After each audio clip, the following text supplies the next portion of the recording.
নমস্কার, আমি doctor Arnab Mukhopadhyay, homeopathy বিশেষজ্ঞ। আজকে আমি আবার অ্যালার্জি নিয়ে বলতে চলেছি। এটাকে নিয়ে আমার দ্বিতীয় ভিডিও। এই ভিডিওতে আমরা জানব যে দীর্ঘদিন ধরে অ্যালার্জির জন্য অ্যালোপ্যাথিতে চিকিৎসা করার পরেও তার সেই ডাক্তারবাবুদের প্রতিটা বিধিনিষেধ মেনে চলার পরেও লক্ষ টাকা খরচা করার পরেও মানুষ কেন অ্যালোপ্যাথিতে অ্যালার্জি নিয়ে সুস্থ হতে পারছেন না। আর অ্যালার্জি থেকে সম্পূর্ণরূপে মুক্তি পেতে গেলে কোন ধরনের ডাক্তারবাবুদের সাথে যোগাযোগ করতে হবে, সেখানে খরচা কতটুকু হবে এবং কত তাড়াতাড়ি মানুষ সুস্থ হতে পারবে, এই সমস্ত বিষয় নিয়ে কিন্তু আজকের ভিডিওটা করব। আর আমার যে এই ভিডিওতে আমি কেবলমাত্র অ্যালার্জির চিকিৎসা বিষয়টাকে নিয়েই বলবো, যে তার কেমন করে চিকিৎসা হবে, কোন ওষুধ হবে, সেই বিষয়টাকে নিয়ে বলবো। কিন্তু আমার যে প্রথম ভিডিওটা আছে সেই ভিডিওটা কিছুটা এই রকম। তো হঠাৎ করে এই অ্যালার্জির বিষয় নিয়ে বলতে হচ্ছে কেন? তার প্রধান কারণটা হচ্ছে, দেখুন, এই গোটা পৃথিবীতে এখন অ্যালার্জির যে প্রকোপ সেটা কিন্তু বাচ্চা, বয়স্ক, পুরুষ, মহিলা সবাই কিন্তু এই রোগে ভুগছে। এবং যত দিন যাচ্ছে যত আমরা সভ্যতার দিকে বেশি এগিয়ে যাচ্ছি, এই রোগের প্রকোপটা কিন্তু বেড়ে যাচ্ছে। এর পেছনে কারণটা কি না, যদি দেখেন এর বলার পেছনে কারণটা কি, যে ক্রমাগত অ্যালার্জির প্রকোপটা বাড়ছে, দেখবেন যে আমরা মোটামুটি একটা ডেভেলপিং কান্ট্রি, কিন্তু যারা ডেভেলপ কান্ট্রি, যেমন ধরুন ইউরোপিয়ান দেশগুলো, আমেরিকা, এদের মাঝখানে অ্যালার্জির প্রকোপ কিন্তু অত্যধিক বেশি। এবং সেটা কেন বেশি, সেটাকে নিয়ে আজকে আলোচনার বিষয়। এবং সেটা কেমন করে আমাদের ট্রিটমেন্ট করা উচিত, এবং ট্রিটমেন্টে যদি আমাদের ভুল হয় তাহলে আমাদের কি ক্ষতি হতে পারে, সেই বিষয়গুলোকে নিয়ে আমরা আজকে আলোচনা করব। আমার প্রথম ভিডিওতে আমি অ্যালার্জি নিয়ে বিস্তারিত আলোচনা করেছি, এবং এটা কেন হচ্ছে, তার অটোইমিউন ডিসঅর্ডার কী করে হচ্ছে, কোন জায়গায় আমরা ভুল করছি, সমস্ত কিছু বলেছি। এবং তার এই ভিডিও যে আমাদের লিঙ্কটা, প্রথম ভিডিওটা, সেটা আমার ডেসক্রিপশন বক্সে দেওয়া থাকছে। আপনারা অতি অবশ্যই এই ভিডিওটা দেখে নেবেন। তাহলে কি হবে, যে অ্যালার্জি সম্পর্কে আপনাদের একটা সম্যক ধারণা তৈরি হবে, সম্পূর্ণরূপে আপনারা জানতে পারবেন যে কী হচ্ছে।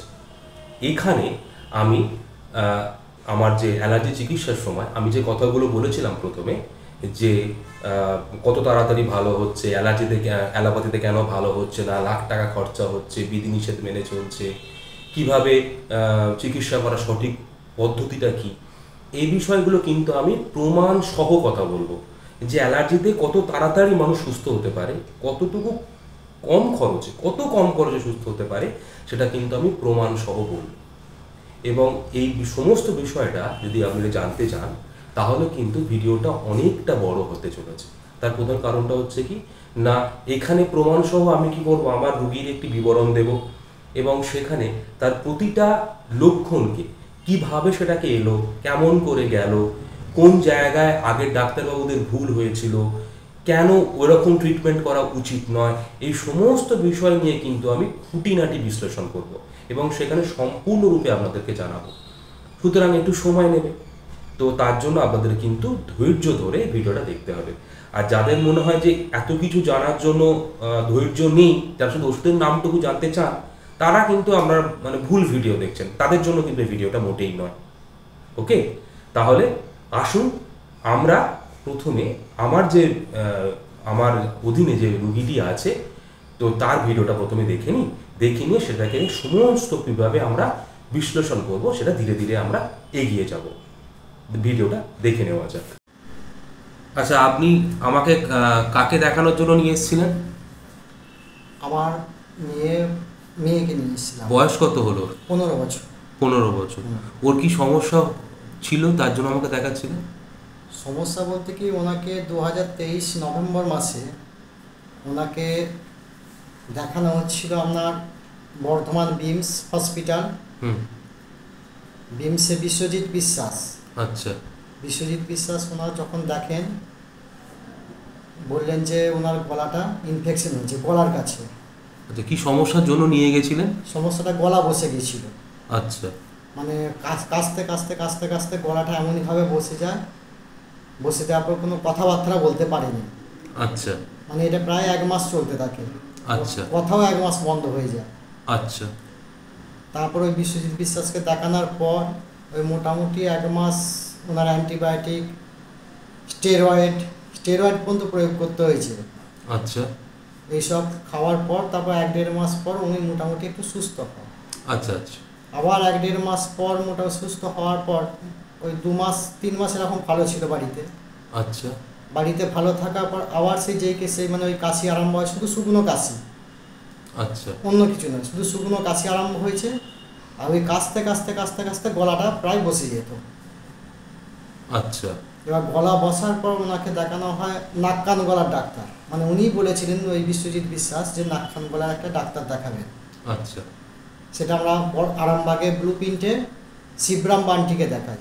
আচ্ছা নাক কান গলার ডাক্তার দেখানোর পর ডাক্তারবাবু বললেন যে এনার গলার কোনো প্রবলেম নেই, আচ্ছা যে শুধু গ্ল্যান্ড দুটো বেড়েছে, গলার এই 2 সাইডে যে গ্ল্যান্ডটা থাকে গ্ল্যান্ডটা বেড়েছে।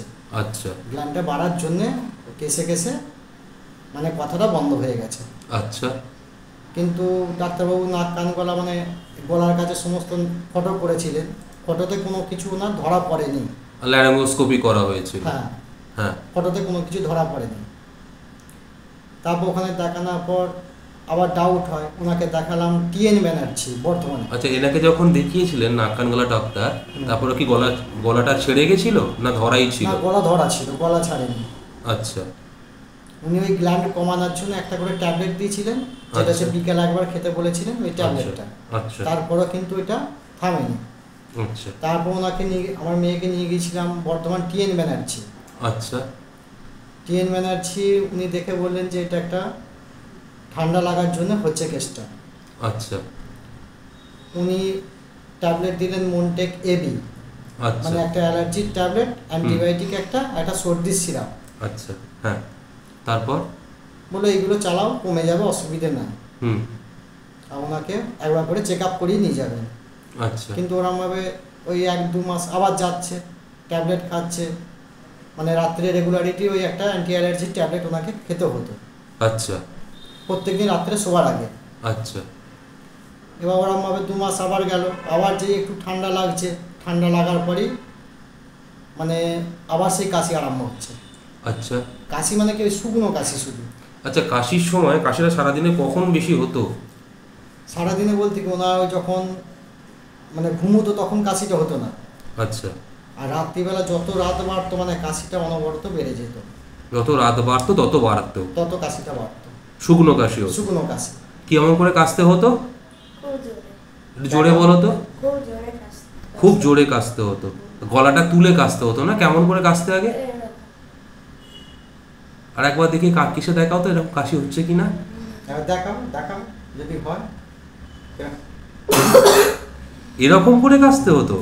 মানে আচ্ছা নিঃশ্বাসটা বন্ধ হয়ে যাওয়ার উপক্রম, মানে কাশিটা এমনভাবে হতো। আচ্ছা বা টিএন ব্যানার্জিও একটা ইনহেলার দিয়েছিলেন। আচ্ছা সেটা ইনহেলারটা হচ্ছে রবারটা 650 না এরকম একটা কি নাম।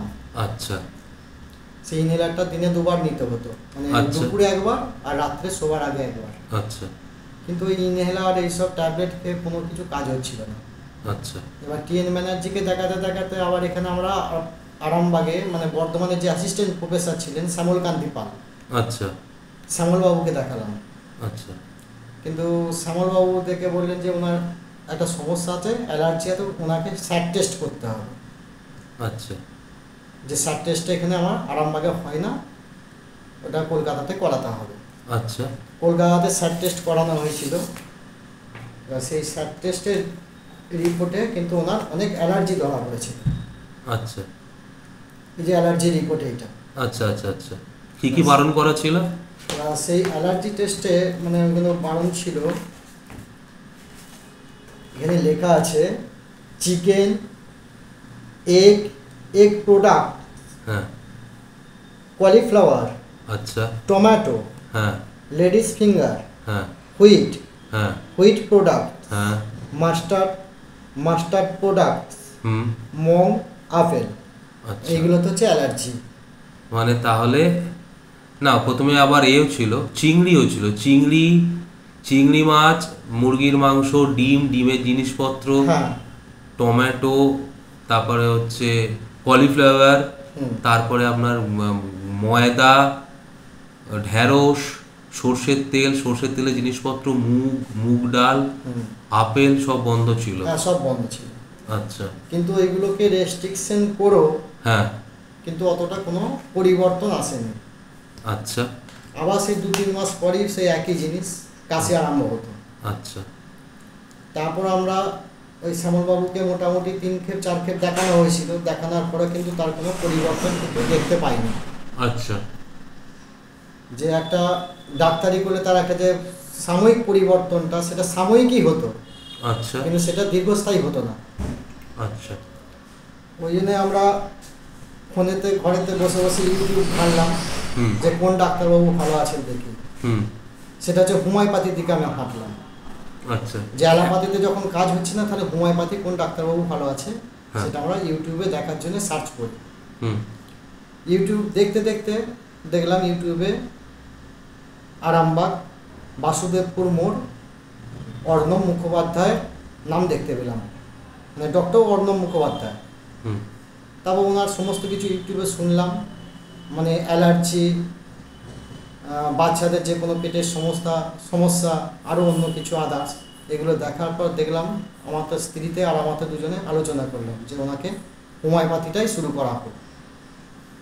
আচ্ছা যে হোমিওপ্যাথিতে কোনো সাইড এফেক্ট নাই, যেটা আমরা জানতাম আগে থেকে, হুম যে হোমিওপ্যাথি যদি ওকে ধরানো যায়, এই তো 14-15 বছর বয়স, মোটামুটি ও 18 বছরের মধ্যে যদি ওইটা কেটে যেতে পারে, হুম তাহলে বিয়ে দেওয়ার ক্ষেত্রে আমাদের একটা সমস্যা থাকবে না। আচ্ছা আচ্ছা আমি যখন দেখলাম প্রথম, তখন দেখার পরে পেশেন্টের এটা তো শুধু কেবলমাত্র কাশির জন্যই ছিল, এছাড়া আর কি কি রোগের কথা আমি বলে দিয়েছিলাম আপনাকে। আচ্ছা আমি পেশেন্টের প্রেসক্রিপশনটা একটু শো করছি। হ্যাঁ একটু দেখা। প্রেসক্রিপশনটা একটু শো করছি, আপনি কি আমাকে অনুমতি দিচ্ছেন? হ্যাঁ, আচ্ছা মানে ওনার একটু সাইক্লো ভাব ছিল। হ্যাঁ, এটা হচ্ছে যে দেখুন এখানে আমি প্রেসক্রিপশনটাকে শো করছি। ওনার কিন্তু একটা ক্রনিক কাপ ছিল, যেটা পেশেন্টের বাবা বলছিলেন 2.5 বছর ধরে কাশিটা ছিল। তার সাথে দেখুন এখানে অ্যালোপ্যাথিতে কোনো ট্রিটমেন্ট সব কিছু করা হয়েছিল, এবং ওনার পালমোস্কোপি মানে লাংসের টেস্ট, ল্যারিঙ্গোস্কোপি, ব্লাড টেস্ট, অ্যালার্জির টেস্ট, এ সমস্ত কিছু করা হয়, মানে কোনো কিছু বাদে রাখা হয়নি। হ্যাঁ। এবং দেখুন এখানে অল্পতেই ঠান্ডা লাগার ধাত ছিল, এবং পেশেন্টের ডিসম্যানোরিয়া মানে আপনার একটুখানি পিরিয়ডিক্যাল যে বাচ্চা মেয়েদের যে যন্ত্রণাগুলো থাকে, এই বিষয়টাকে নিয়ে আমি বলেছি এক সময়। তো এই সমস্ত বিষয়গুলো ছিল, এবং সব থেকে বড় ছিল কনস্টিপেশন। বাচ্চাটা 4 থেকে 5 দিন পর পর পায়খানা যেতই না। তার সাথে ছিল হার্ড স্টুল, এবং প্রচণ্ড পরিমাণে গ্যাস অম্বল ছিল। এবং দেখুন ল্যারিঙ্গোস্কোপি করা হয়েছিল, আমি ডেটটা বলে দিয়েছিল, দেখুন 8ই নভেম্বর 2024। ঠিক আছে, এখানে বলা হয়েছিল কোনো ধরনের কোনো সমস্যা নেই। এবং যখন ওনার লাংসের টেস্ট করা হয় তখনও কিন্তু কোনো ধরনের কোনো সমস্যা ছিল না। তাহলে পেশেন্ট যখন আমার কাছে দেখাতে আসছে, তখন পেশেন্টের যে বিষয়টা ছিল সেটা হচ্ছে কাশি ছিল, তার সাথে সাথে যেটা ছিল সেটা হচ্ছে যে কনস্টিপেশন, এবং সেটা ক্রনিক, পায়খানা হতো না, 4-5 দিন ছাড়া যেত, প্রচন্ড পরিমাণে অম্বল হতো, এবং ঘুমটার সমস্যা ছিল। ঘুমের খুব সমস্যা ছিল। ঘুমের কি সমস্যাটা ছিল? ঘুমে বলতে ওই দুপুরবেলা মানে স্কুল যেত, স্কুল থেকে এসে আবার প্রাইভেট ছিল, আবার রাত পর্যন্ত মোটামুটি 10টা, আমাদের 10টা 10:30টায় মানে রাত্রে শুতে যাওয়া হয়। আচ্ছা, মানে শোবার পরও মানে আমরা ঘুমিয়ে যেতাম, কিন্তু উনি সেই 12:30টা 1টা পর্যন্ত এপাশ মানে এদিক ওই দিক, আবার বাথরুম যাচ্ছে মাঝে মাঝে, খুঁত খাঁত করতে এরকম। আচ্ছা, তাহলে আপনারা আমাকে এই বিষয়গুলো, হ্যাঁ, এবং আমি যতদূর সম্ভব বললাম বোধহয় ওর ওভারিতে সিস্টও আছে, সেটাই বলেছিলাম, কারণ হ্যাঁ প্রচণ্ড পরিমাণে যন্ত্রণা হয় এবং সেখানে ক্লটস থাকে। আচ্ছা, এছাড়াও পেশেন্টের আর একটা বিরাট বড় সমস্যা ছিল, পেশেন্টের মধ্যে একটা সিবলিং রাইভালস ছিল। ওর মা গতবার এসেছিল আমাকে দেখাতে, কি বলছিল যে ভাইয়ের সাথে অতটা ভালো বনিবনা হয় না। কি রকম সমস্যাটা ছিল যদি একটু বলেন? মানে মোটামুটি ওই বছর 7 আগে, মানে ও মানে আমার স্ত্রীর যখন পেটে বাচ্চা আসে, বছর 7 আগে বলছি, মানে ইনি হচ্ছে আমার বড়, আর ছেলেটা আমার ছোট। বাচ্চা আসার পর তখন অতটা মানে ও অতটা ইয়ে করে না, কিন্তু বাচ্চাটা হওয়ার পর হুম মানে ওর মনের মধ্যে একটা ধারণা জন্মে যায় যে মা ভাইকে বেশি ভালোবাসে আচ্ছা বা বাবা ভাইকে বেশি ভালোবাসে, আমাকে বেশি ভালোবাসে না। মানে এই যে একটা ধারণা থেকে ও মনে মনে একটা চিন্তা করতে থাকে আচ্ছা যে তাহলে আমার ভালোবাসাটা কমে যাচ্ছে, ঠিক। কিন্তু সেটা তো বাস্তব নয়। হুম। ভালোবাসা কারো কখনো কমে না, ঠিক। ছেলে মেয়ে সবই সমান। তো ভাইয়ের সাথে কেমন ব্যবহার করতো? ভাইয়ের সঙ্গে ব্যবহারটা মানে ভাইকে কখনো কোনো জিনিস ও হাতে দিত না। ভাইকে হয়তো ভাই খেলা করছে, তাকে পেছন দিক দিয়ে আবার হাতে করে চাপড়ে দিয়ে চলে গেল। মা যখন ভালোবাসছে তখন কি বলতো? মা যখন ভালোবাসতে হয়তো ভাইকে হয়তো একটু ভালোবাসছে, ও যে মাকে গলা জড়িয়ে ধরছে যে মা তুমি আমাকে ভালোবাসবে না কেন, ভাইকে ভালোবাসছো। ঠিক আছে। মানে এই যে একটা সিচুয়েশনটা মানে ওর মনের মধ্যে একটা মানে সাইক্লোর মতন কাজ করেছে। এর আগে কোনো ডাক্তারবাবু এগুলো বলেছিলেন? হ্যাঁ, সেটা অনির্বাণ মিত্র বলেছিলেন যে উনি আপনারা বাড়িতে একটু ভালো ব্যবহার করবেন। হ্যাঁ ওনার যেটা দেখে বোঝা যাচ্ছে মানে চোখ মুখ যে ভাবটা দেখে বোঝা যাচ্ছে উনি একটু কিন্তু সাইক্লো ভাবে হালকা অ্যাটাচ করেছে।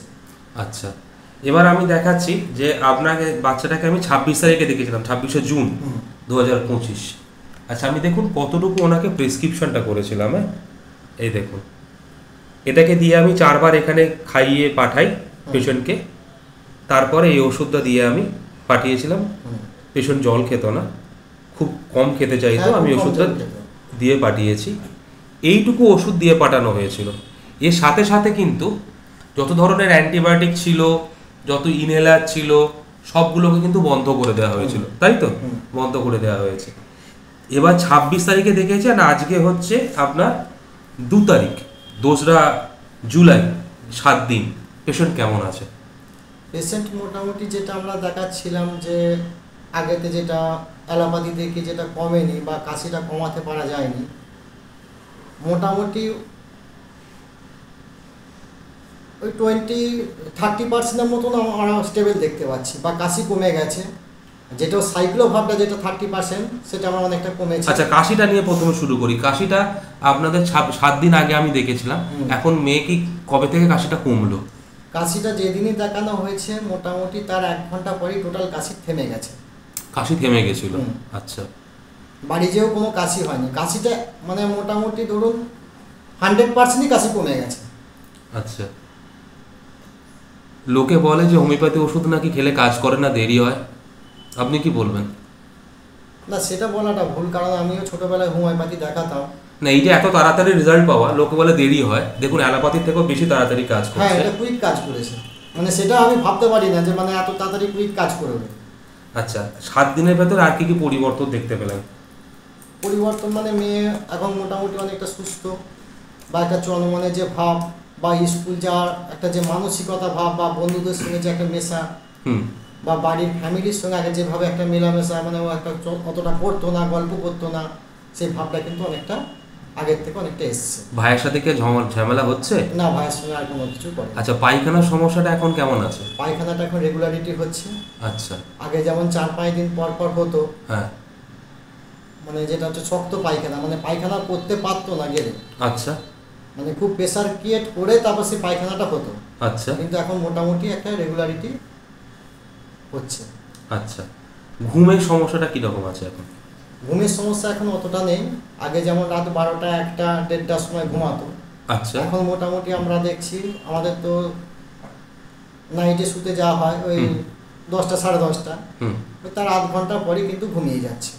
আচ্ছা, পড়াশোনা তো আগে একটুতেই মায়ের সাথে ঝামেলা হতো, মায়ের সাথে খুব জেদ পড়াশোনা করতো। করতো না, হ্যাঁ। জেদ ধরতো, পড়াশোনায় চাপ দিলে মনটা ভার করে বসে থাকতো, হ্যাঁ। সেই জিনিসটা কিন্তু এখন অনেকটা স্টেবল। অনেকটা স্টেবল। আচ্ছা, সব মিলিয়ে কতটা ভালো আছেন বলে মনে করছেন পেশেন্ট? 100-র ভেতরে 100 ভাগের ভেতরে কতটা ভালো আছে? 100 ভাগের ভেতরে মোটামুটি এখন দেখছি 60%। বাহ, ভেরি গুড। 1 সপ্তাহের ভেতরে এটা এসেছে। এটা এসছে। আচ্ছা, আজকে যে প্রেসক্রিপশনটা আমি করছি তাহলে সেটাও আমি শো করি যদি আপনি বলেন। হ্যাঁ, অবশ্যই। দেখুন, এটা প্রেসক্রিপশনটা শো করছি আমি। এখানে যে ক্রনিক কাপ ছিল তার দেখুন এখানে লেখা ছিল 2.5 বছর ধরে কাশি ছিল, যেটা কথা পেশেন্ট বলছিল, সেটা দেখুন আর এখন নেই। পেশেন্ট বললেন তার এখন আর কাশিটা নেই। যেদিনকে খাওয়ানো হয়েছিল সেদিনকেই বন্ধ হয়ে গেছিল, দেখুন আমি ডেটটা লিখে রেখেছি। এখন গতকালকে স্কুল থেকে আসার সময় বৃষ্টিতে ভিজে গেছে, বৃষ্টিতে ভিজেছিল, একটু নাক সরসর করছে, যেহেতু ঠান্ডা লাগার ধাতটা আছে তো একটুখানি ঠান্ডা লেগেছে, হালকা কাশছে। এবার পায়খানাটা দেখুন প্রতিদিনই যাচ্ছে। এখন গ্যাস অম্বলটা একটু ঢেকুর উঠছে খাওয়ার পর, গলা বুক জ্বলাটা একটু শুরু হয়েছে, ঘুমটা ইমপ্রুভ করেছে, ঠিক আছে। আর বাদ বাকি ওর যে গলাটা একদম ধরে গেছিল, ও যখন এসেছিল কথা বলতেই পারছিল না, না, কথা বলতে পারেনি। সেই দেখুন এখন ভয়েসটা নর্মাল হয়েছে। এই যে ভয়েসটা নর্মাল হয়েছে, আগে তো পুরো হর্সনেস ছিল, গলা ভেঙে গেছিল, গলা ব্যথা ছিল সেটা নেই, আলজিভ বেড়ে গেছিল সেটা আর নেই, ভাইয়ের সাথে ঝগড়া করছিল সেটা নেই। এখন আমি কেবলমাত্র এই ওষুধটাই আবার রিপিট করছি, তার সাথে এই ওষুধটাকে আবার দেওয়া হচ্ছে, এই হচ্ছে প্রেসক্রিপশন। আচ্ছা, আপনাদের যে এই যে বিষয়টা থাকছে, আমি আপনাদের ভিডিওটা কি ডিজিটাল প্ল্যাটফর্ম যেমন ধরুন ইউটিউব বা ফেসবুক এতে কি দিতে পারি? হ্যাঁ, আপনি ইউটিউবে দিতে পারেন, অসুবিধা নেই। কারণ আপনাদের বিষয়টা হচ্ছে যে এরকম, আচ্ছা আপনাদের এই মেয়েটিক ট্রিটমেন্ট, আপনার বাচ্চার ট্রিটমেন্টে কত টাকা খরচা হয়েছে বলে মনে হয়েছে 2.5 বছরে? প্রথম বছরই আমার খরচা হয়েছিল মোটামুটি ধরুন 40,000 টাকা। আচ্ছা মানে প্রথম ওই 3-4 মাসে। আচ্ছা মানে প্রথম ওই বিমসে বিশ্বজিৎ বিশ্বাস দেখলো, দেখার পরে আপনার কলকাতা থেকে আরেকজন যেটা লান্সের ডাক্তার আছে ওনাকেও দেখানো হয়েছিল, এবার সমস্ত রিপোর্ট, মানে রক্তের রিপোর্ট, মানে ওর লান্সের পরীক্ষা, তারপর গলার এন্ডোস্কোপি যেটা বলছেন তার পরীক্ষাটাও, মানে সমস্ত পরীক্ষা টরীক্ষা নিয়ে ডাক্তারের ভিজিট, ওষুধ, এই সমস্ত নিয়ে আমার 40,000 টাকার মতো খরচা হয়েছিল। মানে 2023 নভেম্বর আর ওটা 2024 মার্চ পর্যন্ত।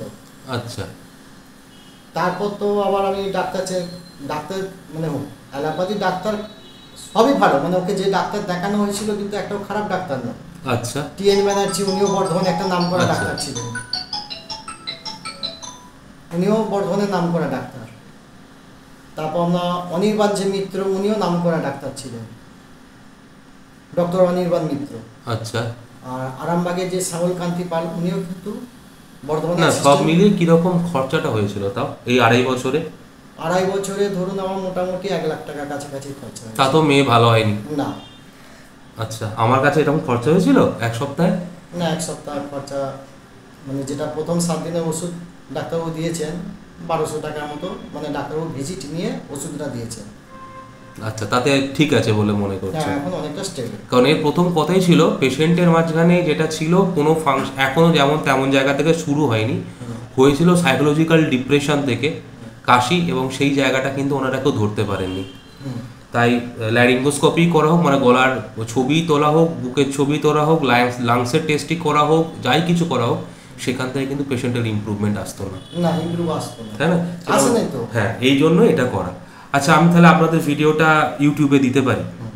ধন্যবাদ। আর যে সমস্ত আমি মানে শ্যামলবাবু, টিএন ব্যানার্জি বা অনির্বাণ মিত্র, বিশ্বজিৎ বিশ্বাস, ওনারা ডাক্তার হিসেবে খুবই ভালো ছিলেন, কিন্তু ওনার যে ইমপ্রুভ ব্যাপারটা আছে সেটা হয়নি, সেই জন্য আমি হোমিওপ্যাথিতে এসেছি। আর হোমিওপ্যাথিতে এসে আমার মোটামুটি 7 দিনের মধ্যে মেয়ে খুব স্টেবল করেছে। আচ্ছা, থ্যাংক ইউ। এটা আপনারা মানে আরও 10 জন বুঝলে, যদি হোমিওপ্যাথির প্রতি বোঝে তবে না হবে, তাছাড়া তো আর কিছু উপায় নেই।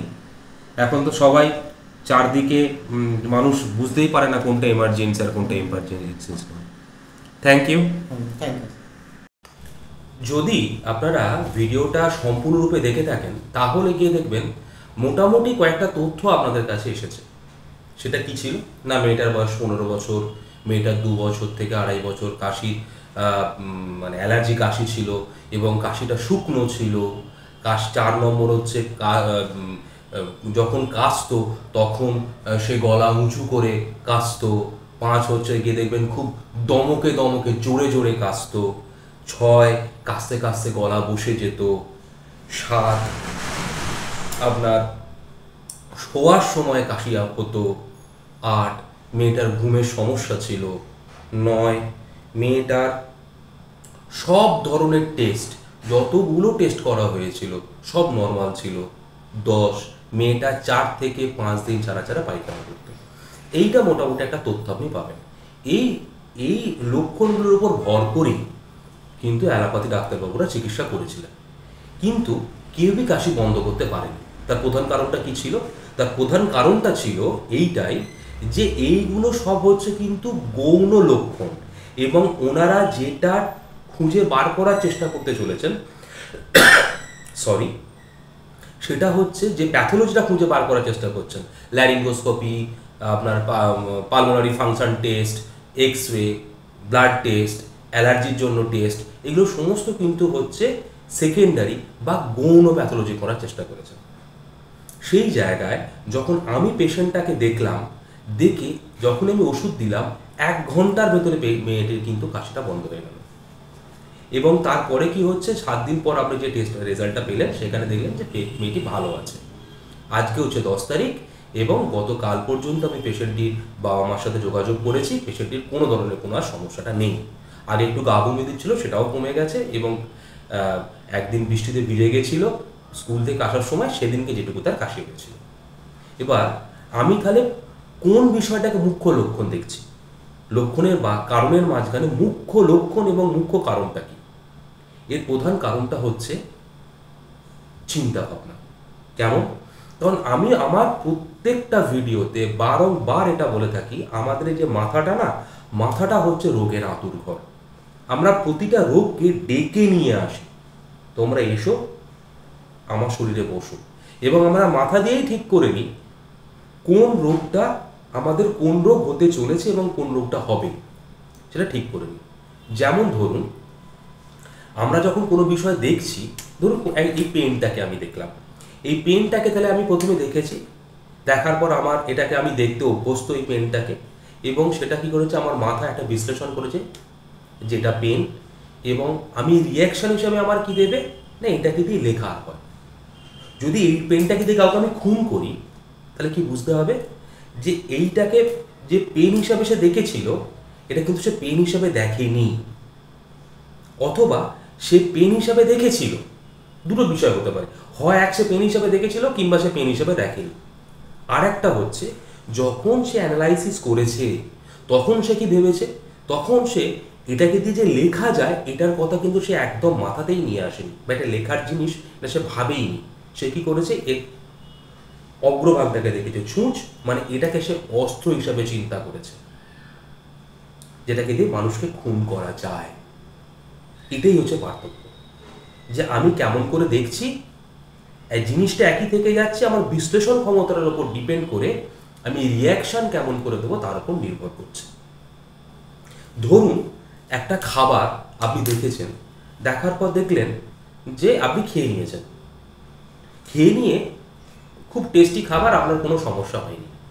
যখন এবার বাইরে গিয়ে একটু ভেতরে গিয়ে দেখলেন যেখানে খাবারটা রয়েছে সেই জায়গায় মাছি ঘুরছে, বা সেই জায়গাটা অপরিষ্কার পরিচ্ছন্ন, তখন ওটাকে দেখার পর আপনার ব্রেনে একটা সিগন্যাল আসবে, বা সেটাকে সে অ্যানালাইসিস করছে, এই রে আমি যে খাবারটা খেয়েছি সেটা মনে হয় ভালো খাবার নয়, আমার শরীরে ক্ষতি করলেও করতে পারে, আমার পাতলা পায়খানা হবে না তো, আমার বমি হবে না তো, এটা আপনি ভাবলেন। ফলে কি হবে, এবার আপনি তো আর চাইছেন, মানে আপনার শরীর চাইবে, যখন এটাকে আপনি নিয়ে নিয়েছেন, ভেবে নিয়েছেন যেটা আপনার জন্য পয়জন, তখন শরীর কি তেমন করে রিয়াকশান দেবে, এবং সেই রিয়াকশানের জন্য কি হবে, শরীর কেমন করে জিনিসপত্রটাকে বার করবে, আইদার পাতলা পায়খানা করি, মানে ডায়রিয়া করি, অথবা আপনাকে বমি করাবে, সেই জিনিসটাকে বার করবে। যদি না দেখতেন তাহলে কিন্তু ঘটনাটা ঘটতো না। তাহলে এই ঘটনাটা আমরা কেমন করে অ্যানালাইসিস করছি তার উপর ডিপেন্ড করি আমরা রোগটাকে নিয়ে আসি। দুটো ঘটনা দিয়ে বললাম। এইখানে ঘটনাটা কি ঘটছে, এইখানে দেখুন ইন্টারেস্টিং যে বিষয়টা, মুখ্য যে বিষয়টা, সেটা হচ্ছে কি, মেয়েটির 8 বছর যখন বয়স তখন তার ভাই হয়, মানে তার ভাইয়ের বয়স হচ্ছে 7 বছর এবং মেয়েটির বয়স 15 বছর। এই 8টা বছর, প্রথম 8টা বছর সে কিন্তু বাবা মার অপর্যাপ্ত স্নেহ পেয়েছে, ভালোবাসা পেয়েছে, এবং সেটাকে সেই অভ্যস্ত হয়ে পড়েছে। ফলে যখন এটা তার অধিকারে জন্মে গেছে। এরপরে ধরুন যখন তার ভাই হলো, যখন তার ভাই পেটে আছে, মায়ের পেটে আছে, তখনও কিন্তু কোনো সমস্যা নেই। যখনই ভাই ভূমিষ্ঠ হলো তখন কি করলো, তখনই দেখছে যে অন্য সবার মতোই কি করছে, বাবা মা যেহেতু বাচ্চা ছিল তো গিয়ে দেখবেন আমাদের বাচ্চার প্রতি একটু আলাদা আকর্ষণ থাকে। আমরা সবসময় বাচ্চাকে নিয়ে একটুখানি আদর করতে পছন্দ করি, বাচ্চার আদো আদো কথা শুনতে পছন্দ করি, হাঁটা চলাটা পছন্দ করি, এবং বাচ্চাদের বিষয়টা কিন্তু যথেষ্ট পরিমাণে আমরা কেয়ার নিই, যত্ন নিই, এবং সবসময় চোখে চোখে রাখি। এটাই স্বাভাবিক, এটাই বাস্তব। কিন্তু এই মেয়েটির ক্ষেত্রে কি করছে? তাহলে ঘটনাটা কি ঘটলো? এই মেয়েটি দেখলো তার ভাই হয়েছে, ভাই হবার পর তার বাবা মা তার ভাইকে নিয়ে একটু ব্যস্ত, ঠিক আছে? এবার সে অ্যানালাইসিস করতে শুরু করলো। এটা কিন্তু মানুষের ভুল বিশ্লেষণ হচ্ছে। দেখুন, তার অন্য সব জায়গায় ঠিক, কিন্তু এই যে তার ভালোবাসার জায়গা, তো মেয়েটির মন থেকে খুব নরম এবং কোমল স্বভাবে। কিছু কিছু মানুষ দেখুন ভালোবাসা চায় প্রচুর পরিমাণে, তার ভালোবাসা পেয়ে যেন আশ মেটে না। এই মেয়েটির কিন্তু তেমনই, সে ভালোবাসার জন্য ভালোবাসার কাঙাল, ঠিক আছে না? আমি শব্দটা ব্যবহার করছি মানে দেখবেন যে মানে ভালোবাসা ছাড়া ওই মেয়েটার কিছুই বোঝে না, শুধু বাবা মার ভালোবাসা। এবারে যখন তার ভাই হলো, যখনই গিয়ে দেখছে এবার তার বাবা মা তার ভাইয়ের প্রতি বেশি যত্ন নিচ্ছে বা ভাইকে একটুখানি কেয়ার করছে, সে অ্যানালাইসিস করছে যে এইটা বোধহয় তার ঠিক হচ্ছে না, বাবা মা এটা ঠিক করছে না। কারণ কি না, সে তো প্রথমে আমি ভালোবাসাটা পাচ্ছিল। বোঝা গেছে? এই হচ্ছে তার সমস্যা। সেখান থেকে তাহলে কি হলো? প্রথমে তার মধ্যে ভুল বিশ্লেষণটা শুরু হলো, মানে সে পার্সিভটাই ভুল করছে। এবার কীরকম না, ভাই তখন আর তার ভাইয়ের মতো না, যেন তার কাছে একটা শত্রু। দেখবেন আমরা ইংরেজিতে শব্দতে একটা ব্যবহার করি যে সিবলিং রাইভালস, এই শব্দটা ব্যবহার করি, সিবলিং রাইভালস। এই ঘটনাটাই কিন্তু সেখানে ঘটলো। এরপরে সে কি করছে, বাবা মাকে বারবার ধরে বলার চেষ্টা করছে যে না তোমরা এটা দেখুন। এই ওর মাও কিন্তু, এই ওর বাবাও কিন্তু, রুগীটির বাবাও কিন্তু বারবার বলেছিল কি না, সে আমাদের সবসময় বলে তুমি অত ভালোবাসছো কেন মাকে, তুমি অত মাকে অত বলছে ভাইকে তুমি অত ভালোবাসছো কেন, আমায় তুমি ভালোবাসো না, আগে তো আমায় কত ভালোবাসতে, হ্যাঁ এখন তো তুমি আমাকে তেমন ভালোবাসছো না। বাবাকেও তুমি বলছে ভাইকে তুমি অত আদর করো কেন, তুমি আমাকে কেন আদর করো না। আরে সে এটাই বুঝতে পারছে না, তার বয়সটা কিন্তু 13, 14, 15 বছর হয়ে গেছে, সে কিন্তু এখনো তার ওই জায়গায় পড়ে আছে। এটা কিন্তু তার বিশ্লেষণ ক্ষমতার এই জায়গায়, এই ভালোবাসার জায়গায় তার বিশ্লেষণ ক্ষমতার একটু ত্রুটি করছে, বা সে বিষয়টাকে মানিয়ে নিতে পারছে না। ফলে সে যখন দীর্ঘদিন ধরে বলতে শুরু করলো, তখন কি হলো, প্রথমে বাবা, তখন সে ছোট ছিল, ঘটনাটা প্রথম থেকেই শুরু হয়েছে, তখন কি হলো, বাবা তাকে বোঝাতে শুরু করলো না এরকম তো নয়, আমরা তো সবাইকে ভালোবাসি। এই কথাও যেন তার চিড়ে পিছল না। এই বলতে বলতে তার এবার রিয়াকশন একটু চেঞ্জ হলো। এই মেয়েটি তখন কি রিয়াকশন দিতে শুরু করলো যে ভাইকে এবার সুযোগ পেলেই মারছে, কারণ সে তো সিবলিং রাইভালস তৈরি হয়ে গেছে, সে তো তাকে এনিমি দেখছে, শত্রু দেখছে। ফলে কি হচ্ছে, একটুতেই মারছে। এতে সে ভেবেছিল যে তার মনের কষ্টটা বোধহয় একটু হলেও কমবে, কারণ সবসময় তো মা বাবা তাকে নিয়ে আদর করে বেড়াচ্ছে, সবসময় হাসবে কেন, একটুখানি কাঁদুক, আমি তো সবসময় এত কষ্ট পাচ্ছি, আমি তো ওই আমাকে কেউ দেখছে না।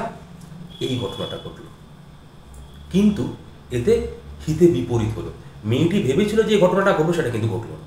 কি ঘটনাটা ঘটলো, এবার মেয়েটাকে বাবা মা বকা দিল যে তুমি এটা করছো কেন, তোমার তো করা উচিত নয়। প্রতিটা বাবা মাই এটা বলবে বা বোঝাবে। ফলে ঘটনাটা গেল, তার রিয়াকশানটা এলো আলাদাভাবে। কি রিয়াকশানটা আসছে না, দেখুন প্রতিটা বাচ্চার ক্ষেত্রে তার বাবা মায়ের যে ভালোবাসা, সেটাই হচ্ছে সব থেকে শান্তির জায়গা, সব থেকে শান্তির জায়গা। ফলে সে তো ভুল পারসিভ করছে, সে তো বুঝতে পারছে না কোনটা জিনিসটা ঠিক আর কোন জিনিসটা ভুল। ফলে তার এই শান্তিটা প্রথমে নষ্ট হয়ে গেল। এর জন্য তার রেজাল্টে কি এলো, এবার দেখুন আমরা একটা বাংলা প্রবাদ বাক্য বলি কীরকম না, যখন কোনো মানুষ দেখবেন একটা নির্দ্বিধা একদম চোখ বন্ধ করে কোনো নরণচরণ কিচ্ছু হচ্ছে না, তখন আমরা কি বলি, ওরা শান্তিতে ঘুমোচ্ছে রে, দেখ একবারে নরণচরণ, নড়াচড়া পর্যন্ত করছে না।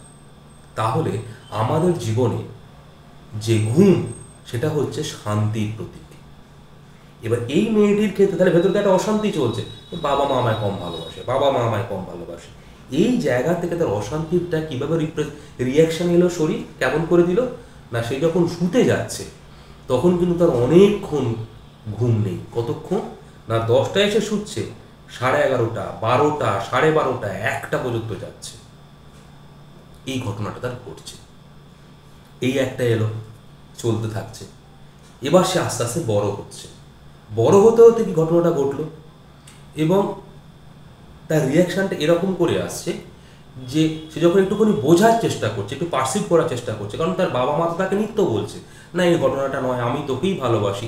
বাস্তবে তারা তো এই মেয়েটিকে ভালোবাসছে, কিন্তু ওই যে বললাম ভালোবাসা তার কাছে যেন পেয়েও মেটে না, এই ঘটনাটা ঘটছে। ফলে সে তার মনের ভেতর থেকে যতগুলো গ্লানি আছে সেটাকে সে বার করে কিন্তু উঠতে পারছে না। সে কিন্তু আর 5টা মেয়ের মতো, ছেলের মতো সেটাকে মেনে নিতে পারছে না, ফলে সেটাকে বার করতে পারছে না। আমাদের শরীরের কি হয়, ধরুন আমাদের যদি কোনো টেনশন করি, কোনো জিনিসপত্র করি, যতক্ষণ পর্যন্ত সেটাকে বার আমরা না করে দিই ততক্ষণ আমরা সুস্থ হতে পারি না। এবারে এ তো সে বার করতে পারছে না গ্লানিটাকে। এবার আমাদের এই গ্লানিটাকে কেমন করে রিপ্রেজেন্ট করবো, মানে আমাদের এত কিছু বলার কারণটা হচ্ছে আমাদের শরীর আর মন একের সাথে আরেকটা কিন্তু রিলেটেড। মন বাদ দিয়ে শরীর নয়, শরীর বাদ দিয়ে মন নয়। যখন রোগ হয় সবার প্রথমে মনে আসে, তারপরে কিন্তু সেটা শরীরে রিপ্রেজেন্ট করে। এবং আমি বলছিলাম না, আমরা ডেকে নিয়ে আসি কোন জায়গায় কোন রোগটা আসবে। এবং দেখুন এই মেয়েটি তার ভেতরের যে কষ্ট, যন্ত্রণাটাকে বার করে উঠতে পারছে না, ফলে সেটাই তার রিপ্রেজেন্ট হলো শরীরে। কি করে না, কনস্টিপেশন করে। আমাদের শরীরে আমরা যে খাবারটা খাই তার মাঝখান থেকে যেটা অপাচ্য থাকে সেই বিষয়টা আমরা কি করি, মলত্যাগ করি বা পায়খানার মাধ্যমে সেটাকে বেরিয়ে যায়। এইখানে তার মনের ভেতরে যে জিনিসপত্রগুলো ঘটছিল সেটাকে সে কিছুতেই বার করে উঠতে পারছে না। ফলে কি হলো, সে কনস্টিপেশনের শিকার হলো। 4 দিন 5 দিন ছাড়া ছাড়া পায়খানা যাচ্ছিল। এটা তো চলছিল। এরপরে কি ঘটনাটা ঘটলো, এরপরে যখন আরও দিন যেতে শুরু করলো তখন পেশেন্টটা বুঝতে পারলো, পেশেন্টটার মনে হচ্ছে, মানে এটা কিন্তু তার ভুল পারসেপশন, তার ভুল চিন্তা ভাবনা। কি হচ্ছে না, আমার কথা বলার আর জায়গা নেই, বা কথা বলেই বা হবেটা কি, আমার কথা তো কেউ শুনছে না। বাবা যেন আমার থেকে বহু দূরে সরে যাচ্ছেন। ওনার আগে যেরকম ছিল বাবা মা তেমন আমায় ভালোবাসে না, ওরা আমার থেকে অনেক দূরে সরে গেছে, বা আমি বা ভাই বাবা মাকে অনেক দূরে সরিয়ে নিয়ে চলে গেছে। এই চিন্তা ভাবনাটা কিন্তু করতে শুরু করেছে। এবং এতদিন ধরে ধরুন ভাই হয়ে গেছে 7 বছর, কি ভাই হওয়ার 5 বছর পর পর্যন্ত সেই মেয়েটি বাবা মায়ের কাছে নাগাড়ে প্রতিদিন একই কথা বলে যাচ্ছে, তোমরা আমায় ভালোবাসো না, তোমরা আগের মতো আমাকে আর ভালোবাসছো না, ভাইকে অত ভালোবাসছো কেন। এবারে কি হচ্ছে, বাবা মা এই 5 বছর ধরে তাকে বোঝাতে বোঝাতে ভালোবাসা দিয়েও বিরক্ত হয়ে গেছে।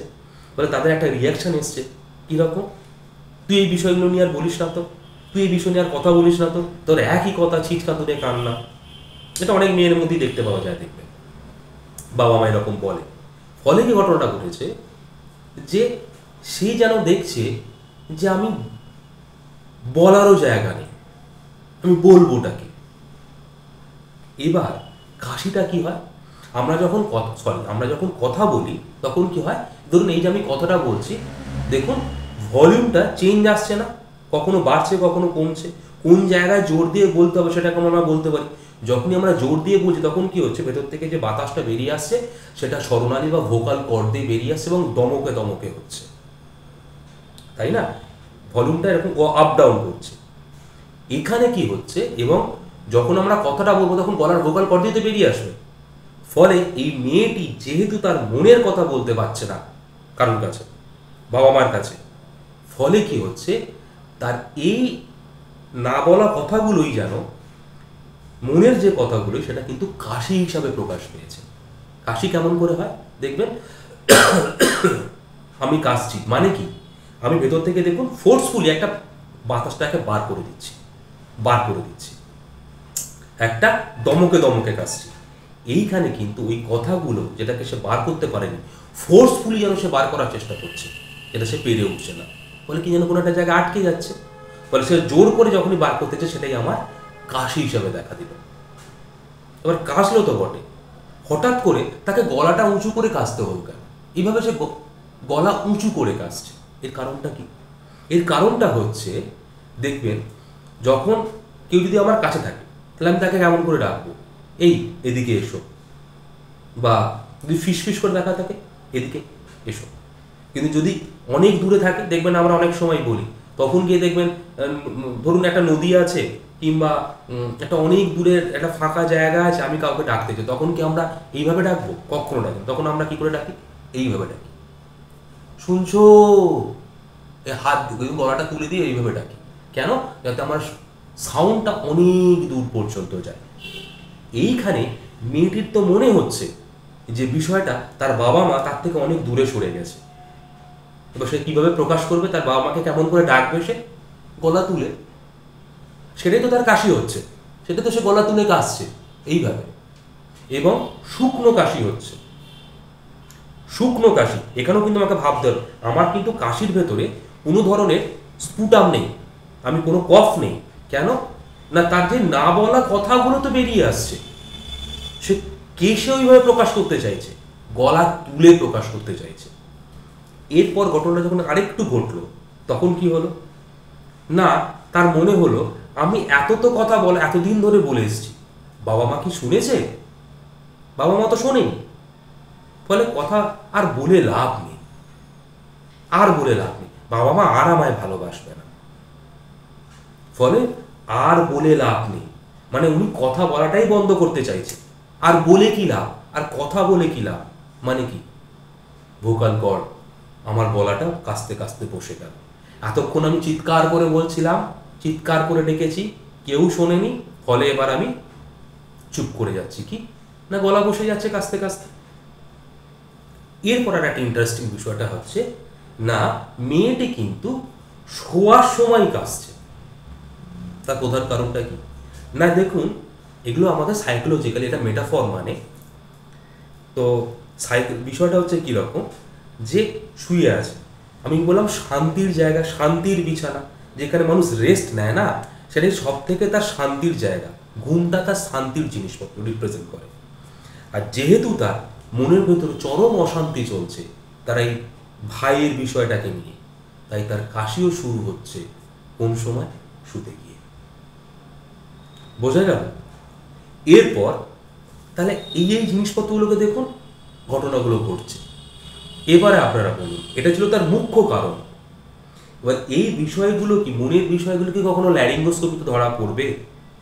মনের বিষয়গুলো কি আদেও কখনো পালমোনারি, আমি যখন পালমোনারি ফাংশন টেস্ট করছি, লাংসের টেস্ট করছি, ধরা পড়বে? এক্স-রে করলে বুঝতে পারা যাবে। এবং অ্যালার্জি যেহেতু auto immune disorder, auto immune disorder মানে আমি অ্যালার্জিতে বলেছি, প্রথম ভিডিওটা যদি দেখেন আমি পরিষ্কারভাবে সেখানে বলা হয়েছে, মানে সেখানে হচ্ছে কি না, এই অটোইমিউন ডিসঅর্ডার মানে কি নিজের বিষয়টাই, শরীরের যেটা মানে আমাদের যেটা প্রতিরোধ করার বিষয় ছিল সেটাই যখন আমার এগেনস্টে কাজ করছে, হাইপার রিয়াকশন দিচ্ছে, তখন সেটা অ্যালার্জি হিসাবে আসছে। এখানেও কি হলো, আমাদের কাজের জিনিস ছিল, কাছের জিনিস, আমার বাবা মা যারা আমাকে প্রোটেকশন দেবে, তারাই আমার এগেনস্টে চলে গেল, তারাই আমার ভাইকে বেশি ভালোবাসলো, আমাকে ভুলে গেল। ফলে যেন মনে হচ্ছে গোটা সিস্টেমটা একটা উল্টো দিকে চলে গেল, রিভার্সে করলো। বাবা মাই যেন তার শত্রু হয়ে গেছে, ভাই যে তার আপন ছিল, হবার কথা ছিল, সে তার বিরক্তিতে কাজ করছে, সে তার ভালোবাসাটা কেড়ে নিয়েছে। এই বিষয়টা টোটালটাকে অটো ইমিউন ডিসঅর্ডারে কনভার্ট করলো, আর অ্যালার্জিক রিয়াকশন এলো। এবং অ্যালার্জিক রিয়াকশনে দেখুন কোন কোন জিনিসপত্রগুলোকে ওনারা টেস্ট করেছিলেন সেইগুলোকে মেনেও কিন্তু কাশি হচ্ছিল। তাহলে এইখানে বিষয়টা হলো যে এতগুলো অ্যালোপ্যাথি ডাক্তার দেখানো হয়েছিল, লাখ টাকা খরচা হলো, এত টেস্ট করা হলো, তারপরও রুগী সারলো না কেন? তার প্রধান কারণটা হচ্ছে, যখন আমরা রুগীকে দেখব তখন প্রথমত রুগীকে সময় দিতে হবে, ধৈর্য ধরে রুগীর সব কথা শুনতে হবে এবং তার মনটাকে বোঝার চেষ্টা করতে হবে।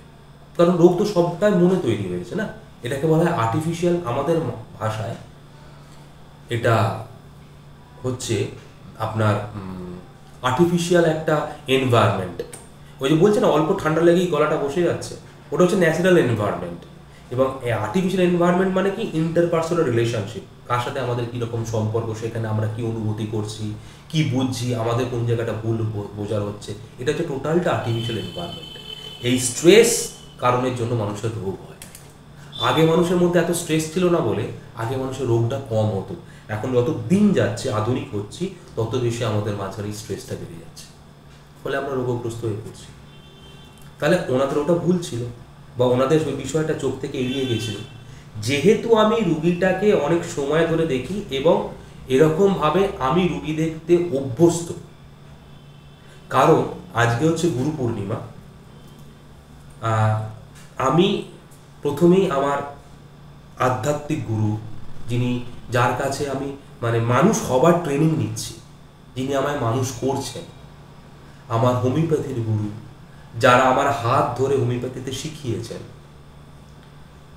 অন্যান্য চিকিৎসক গুরু যারা আমাকে ডাক্তারিটা বুঝতে শিখিয়েছেন, সবাইয়ের কাছ থেকে এগুলো তো আমাদের শেখা। তাদেরকে আজকে একটা মানে তাদেরকে আমার প্রণাম বললে তাকে ছোট করা হবে, অনেক ছোট বিষয় হয়ে দাঁড়াবে। তার ক্ষেত্রে মানে আমার জীবনও কম তাদের জন্য।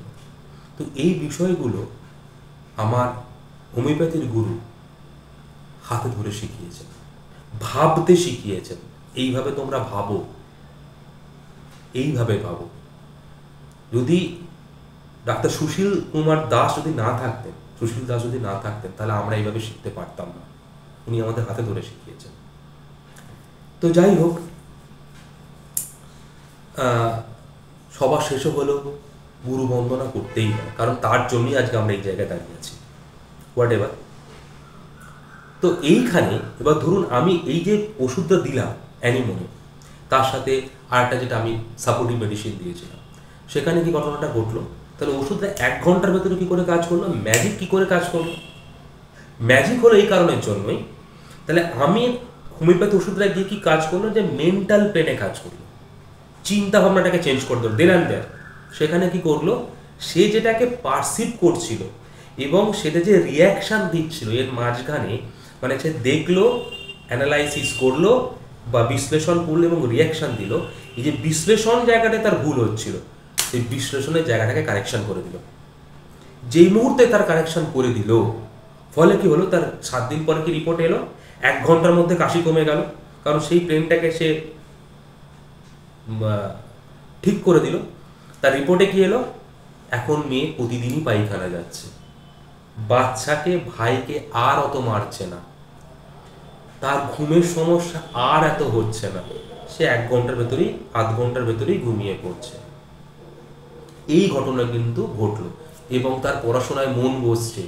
আগে সেই যদি একটু কিছু কথাবার্তা বলতো, মুখ গোমরা করে বসে থাকতো, ফলে এখন সে ঠিকঠাকভাবে পারসিভ করতে পারছে। হোমিওপ্যাথি এই জায়গায় কাজ করে। আজকের ভিডিওটা অনেক বেশি বড় হয়ে গেল, কারণ এগুলোকে আমাকে বলতে হতো, নাহলে সাধারণ মানুষ যারা হোমিওপ্যাথি নিয়ে চর্চা করছেন, যারা শিখছেন, আমি হয়তো আমার কপাল গুণে আমার এরকম হোমিওপ্যাথির গুরু পেয়েছি, তারা তো পাবেন না, তারা শিখবেন কি করে? এইভাবে ভাবনার অভ্যাস করুন। যেখানে লাখ টাকায় হয়নি, সেখানে কেবলমাত্র 1000-1200 টাকায় উনি সুস্থ হয়ে গেছিলেন। এই জায়গাটা পাওয়া দরকার। যদি আপনাদের ভিডিওটা ভালো লেগে থাকে, তাহলে আপনারা অতি অবশ্যই শেয়ার করুন আর ভাবনার চিন্তা ভাবনা শুরু করুন। কেমন করে আমরা নতুনভাবে প্রতিটা রোগীকে আলাদা আলাদাভাবে দেখব, সেই চিন্তা ভাবনাটাকে আপনারা শুরু করুন। ভালো থাকুন, সুস্থ থাকুন। অবশ্যই আমার ভিডিওটাকে দেখার পর চ্যানেলটাকে সাবস্ক্রাইব করে নেবেন। Take care and good by.